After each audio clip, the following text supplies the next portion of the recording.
Hey y'all, you've asked us before how we ended up being liveaboards, and today we're here to give you the backstory. It was purely accidental. It sounds crazy, but it's true. Before we get to this crazy story, we want to explain why you've seen fewer videos from us. Yes, there's actually very good reason. First of all, you know how it is. Every now and then you just go through a crazy season of life. There's work demands, there's illness, there's weather, there's just all kinds of things. There's grandkids. Grandkids, that's a really good one right there. We've got 3 grandkids and they are everything to us along with our kids. And honestly, we just want to always live true to our priorities in life, which are God, family, and then work comes after that. And this counts as work. Oh yeah, sorry. God, family, work, and the New England Patriots. Correct. So if there's ever a season where you're seeing fewer videos from us, you can rest assured it's because we are living out our priorities, and that's most important to us than anything. But please do know this channel means a lot to us. We have so much fun doing it. We love sharing what we've learned to help you, and we hope to get back on a more regular schedule very soon. So let me tell you how this accident happened. It happened back in Texas when we had the opportunity to buy a boat that we weren't even in the market for. A coworker of mine came to me and said he's transferring to Chicago and he has this little jet ski boat that seats 4 people and he's about to sell it to a wholesaler and he would sell it to me for the same price and wanted to see if I wanted it. And I've always wanted a boat. Wait. I have been begging for a boat. Anyway, so I wanted a boat since when we lived in San Diego the first time. But long story short, I called Andrea right away, and lo and behold, she said, "Let's do it." Oh, we owned the boat that night. We took it out to the lake near our house. I, if you remember, was trying to, I think, pee off the back, and I fell in the water. That was our first experience. That's a good part of that story.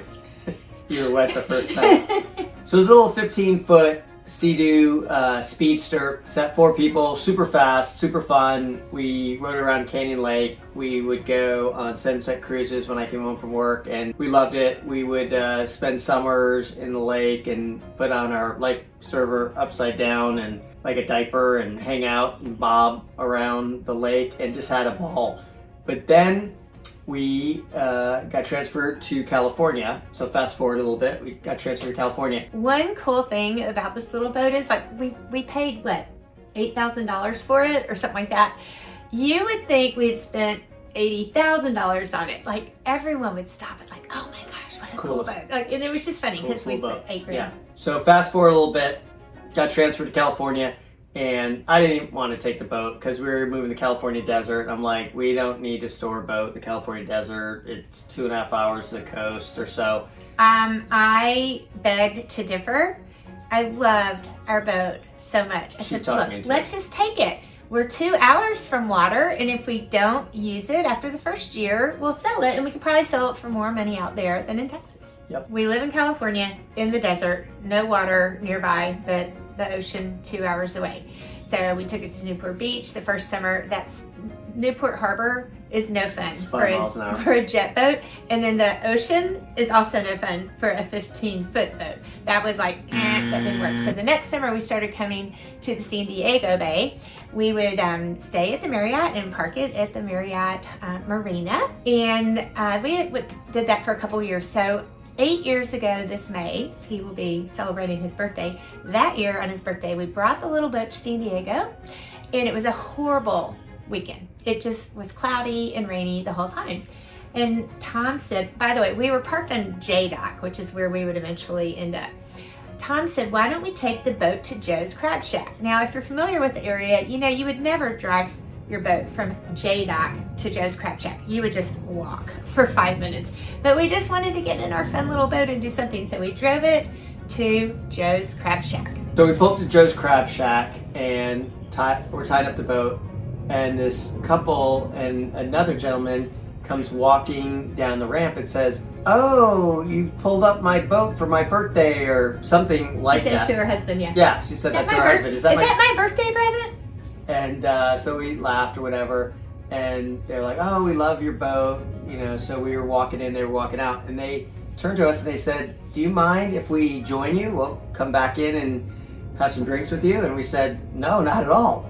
So conversation goes that 2 hours. So 2 hours later, they said, we want to go for a ride in your boat. And I said, and we want to come see your liveaboard boats over there at the Marriott. So we all met up on J-Dock.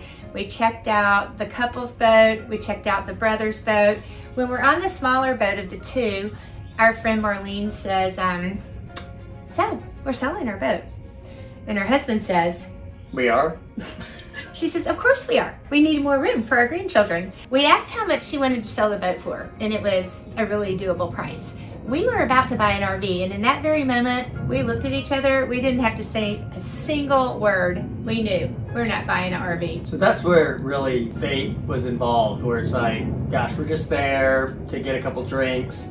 These people run into us, they ask if they can join us, and we end up on their boat, and they say they're selling their boat, and we're like, six weeks later, we owned a liveaboard. Yeah, we said we're buying that boat, is what we said to each other. It was a 1983 Bayliner 3270.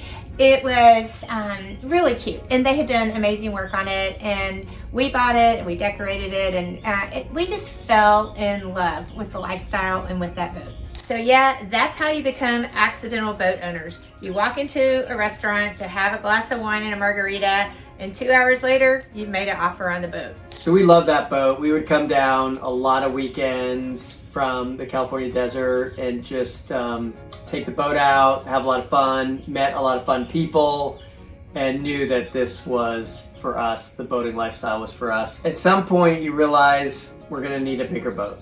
And I love trawlers. I saw a lot of trawlers, and that's what I had my eyes set on. I was thinking Andrea wanted something maybe more modern, like a motor yacht of some sorts, but nope. A trawler it was. So the accident is now almost 8 years in the past, and it's our favorite accident ever. And here are our thoughts now, 8 years later. So lesson number 1, right place, right time. You know, we were just there. There was an opportunity in front of us. It was like fate. It was just right place, right time, that weekend, that couple, that marina, that restaurant.